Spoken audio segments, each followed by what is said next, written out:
अस्सलामुअलैकुम dear students, grade 9 air foundation school system Tipu road campus. जो first 2 lecture थे हमारे पास चैप्टर 4 के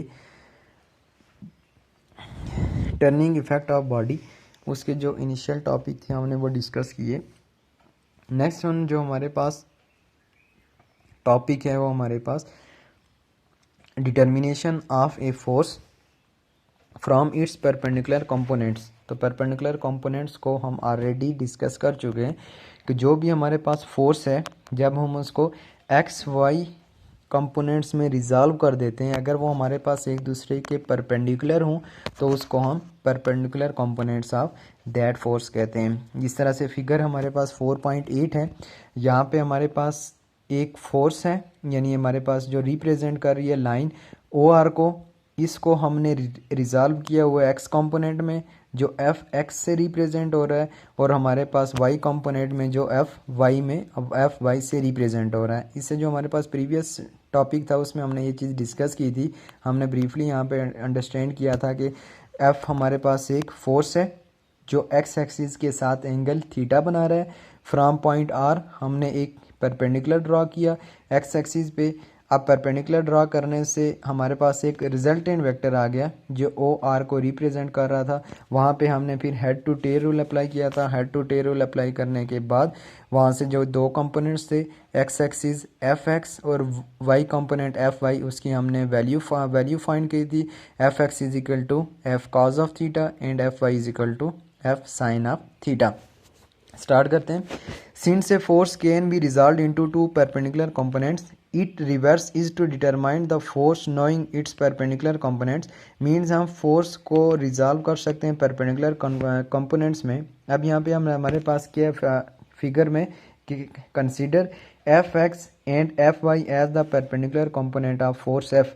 एफ एक्स और एफ वाई हमारे पास जो फोर्स है एफ उसके परपेंडिकुलर कंपोनेंट हैं। These perpendicular component fx and fy are represented by lines। ये हमने लाइन्स OP जो fx को रिप्रेजेंट कर रहा है, और सेकेंड वन हमारे पास PR जो fy को रिप्रेजेंट कर रहा है। अब according to head to tail rule हमारे पास क्या हो जाएगा, OP plus PR is equal to OR। यानी कि हमारे पास हेड टू टेल रूल क्या कहता है कि जब भी 2 वेक्टर को आप head to tail rule add करते हैं तो उसका सम आपके पास एक रिजल्टेंट वेक्टर के इक्वल आ जाता है।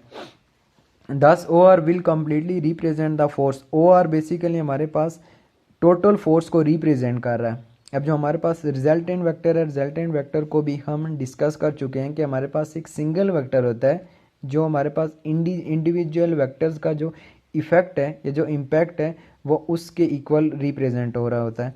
तो यहाँ पे जो ओ आर है वो हमारे पास कम्प्लीटली फोर्स को डिस्क्राइब कर रहा है। अब यहाँ पे मैं वैल्यू पुट कर देता हूँ। ओ आर की वैल्यू आपके पास एफ आ रही है, ओ पी आपके पास एफ एक्स को रिप्रेजेंट कर रहा है, सिमिलरली पी आर हमारे पास एफ वाई को रिप्रेजेंट कर रहा है।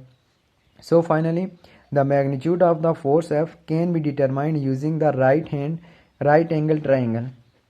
अब हमारे पास एक राइट एंगल ट्राइंगल है, और राइट एंगल ट्राइंगल में हमारे पास पाइथागोरस थ्योरम अप्लाई होते हैं जो हम मैथमेटिक्स में भी डिस्कस कर चुके हैं, ट्रिग्नोमेट्री में। अब जो हमारे पास पाइथागोरस थ्योरम है वो पाइथागोरस थ्योरम क्या कहता है कि जो आपका हाइपोटेन्यूज का square is equal to base का स्क्वायर प्लस परपेंडिकुलर का स्क्वायर।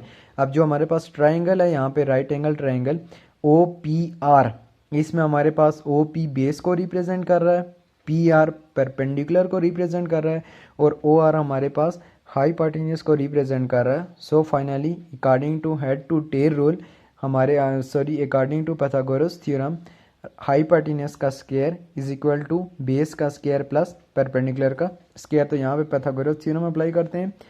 हमारे पास हाइपोटेन्यूज क्या आ रहा है, ओ आर का square is equal to base क्या आ रही है, ओ पी का स्क्वायर प्लस परपेंडिकुलर क्या आ रहा है हमारे पास, पी आर का स्क्वायर। वैल्यू पुट कर देते हैं। ओ आर रिप्रेजेंट कर रहा है हमारे पास एफ को, ओ पी रिप्रेजेंट कर रहा है हमारे पास एफ एक्स को, एंड पी आर रिप्रेजेंट कर रहा है हमारे पास एफ वाई को। अब स्क्वायर को रिमूव करने के लिए taking square root on both side, hence F की वैल्यू हमारे पास क्या आ जाएगी, square root of F X square plus F Y का स्क्वायर जो इक्वलिटी के लेफ्ट साइड पे जब आप स्क्वायर रूट अप्लाई करेंगे तो वो स्क्वायर रूट स्क्वायर को कैंसिल करके हमारे पास फाइनल वैल्यू इक्वेशन 4.5 में क्या आ जाएगी, f is equal to square root of F X square plus F Y square, जो हमारे पास मैग्नीट्यूड को रिप्रेजेंट कर रहा है फोर्स की। सो फाइनली अगर हमने इसकी डायरेक्शन डिटरमाइन करनी हो तो डायरेक्शन डिटरमाइन करने के लिए बेसिकली जो ट्रिग्नोमेट्री फंक्शन यूज़ होता है वो हमारे पास टेन थीटा है, और जो हमारे पास टेन थीटा है वो हमारे पास किसके इक्वल होता है, हमारे पास परपेंडिकुलर डिवाइडेड बाई बेस। तो हमारे पास परपेंडिकुलर क्या है यहाँ पे पी आर, और बेस क्या है हमारे पास O P, perpendicular F Y है और हमारे पास बेस एफ एक्स है। सो फाइनली हमारे पास tan theta is equal to P R over O P mean perpendicular over base F Y over F X, और टेन थीटा को जब मैं लेफ्ट साइड से राइट साइड पे शिफ्ट करूँगा तो वो टेन इनवर्स में कन्वर्ट होगा। सो फोर्स की डायरेक्शन डिटरमाइन करने के लिए या फिर हमारे पास जो एंगल है उसको डिटरमाइन करने के लिए जो हमारे पास फार्मूला है वो क्या यूज़ हो रहा है, हमारे पास theta is equal to tan inverse F Y divided by F X. Next topic 4.4 हमारे पास टॉर्क और मोमेंट ऑफ फोर्स। टॉर्क क्या है बेसिकली, या मोमेंट ऑफ फोर्स क्या है।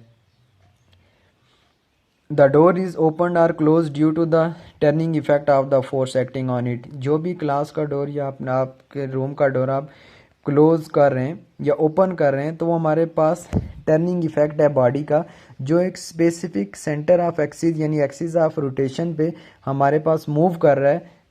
जिस एक्सिस ऑफ रोटेशन पे मूव कर रहा है उसको हम हिंज कह रहे हैं। अब उस हिंज के राउंड आप उसको या पुश कर रहे हैं या पुल करके आप उसको ओपन या क्लोज कर रहे हैं। यहाँ पे हमारे पास कंसेप्ट है रिज्ड बॉडी का। A body is compressed of large number of small particle if the distance between all pairs of particles of the body don't change by applying a force that it is called a rigid body. यानी एक rigid body कौन सी body है कि एक ऐसी body जिसमें जो हमारे पास स्मॉल नंबर ऑफ पार्टिकल पे कंप्राइज कर रही है, अगर आप उस पे एक फोर्स अप्लाई कर रहे हैं यानी एक स्मॉल फोर्स अप्लाई कर रहे हैं तो under the action of that force body की लोकेशन है यानी जो बॉडी की फिजिक्स है उसमें हमारे पास चेंज नहीं आ रहा हो, तो ऐसी बॉडी को हम रिज्ड बॉडी कहते हैं। Rigid body is the one that is not defined by force और forcing acting on it means जो भी फोर्स अप्लाई हो रही है under the action of that force body की जो फिजिकल शेप है वो फिजिकल शेप डिस्टर्ब नहीं हो रही। नेक्स्ट हमारे पास axis of rotation. Consider a rigid body rotating about a line, the particles of the body move in circle with their centres all lying on this line. This line is called the axis of rotation of the body. Mean axis of rotation क्या है कि जिस specific point के round body move कर रही है उसको हम एक्सिस ऑफ रोटेशन कहते हैं। अगर हम फैन को ऑब्जर्व करें तो हमारे पास एक स्पेसिफिक एक्सिस है जिसके राउंड बॉडी मूव कर रही है, या जो हमारे पास व्हील है, जो भी इस तरह की बॉडी जो जिसमें हमारे पास टर्निंग इफेक्ट हो तो वो एक स्पेशल एक्सिस के राउंड वो क्या कर रही होती है, मूव कर रही होती है। Forces that produce turning effect are very common like turning pencil in a sharpener, turning stopcock of a water tap. इस तरह की हमारे पास जो एग्जांपल हैं जो body under the action of the force उसमें टर्निंग इफेक्ट आ रहा है वो एक स्पेशल एक्सिस ऑफ रोटेशन के राउंड वो अपने आप को रोटेट कर रहे होते हैं।